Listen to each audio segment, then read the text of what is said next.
As I pulled up to my first spot, this was a cove. I caught 2 5-pounders in during practice, so go check those videos out.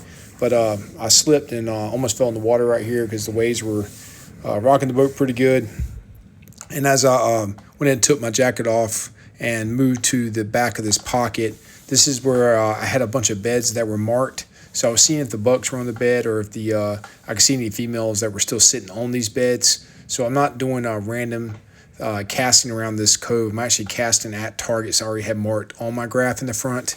The yellow flowers were the ticket, and that's where the bass were sitting inside of. Another way I was getting them is casting underneath docks. You'll see here I'll cast underneath to the very back of the dock. Again, skipping docks was really effective, getting that reaction bite, casting to areas that most anglers aren't going to cast to, and also the beds were up underneath these docks. So again, I'm casting to another bed here to the left side, and I'm casting towards those yellow flowers. The fish were up in the yellow flowers. Bait were also gathering in the yellow flowers, so that was attracting the bass as well. But I was just moving my way towards the back. I didn't know if the fish had started moving out or if they still were locked in on these beds. We did have a cold front come in, and there was also a day of practice that was off. So we had an off day before. One way I was able to move in on these fish was using the new power pole move. This was the first tournament I was able to use the new move. Super stealthy, it's brushless system. Also, it's very easy to adjust the height. So it has an easy slider. It has a very light titanium shaft, so you're able to move it up and down. And because it's so quiet, I was able to sneak up on these fish in the beds.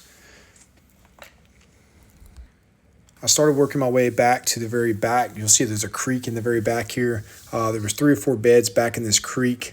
I moved up in there, and what I want to do is use my my sunglasses. I used the Wiley X sunglasses to see if those bass were still in the beds.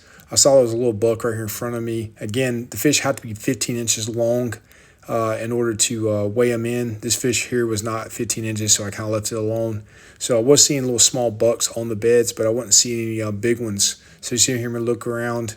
And again, a little bit of visibility issues. It was a cloudy overcast. So you see I take the glasses back off to make those casts to the back of the pocket. Another place you want to try is around the fronts of docks. Again, sometimes the bass are sitting in that shaded area. Here I'll skip back underneath that dock in the back and try to get that reaction bite. Again, there was beds underneath this dock. Someone had already come through here and cleaned up all the fish out of the beds that I had marked. So hope you enjoyed. Please like, follow, and share.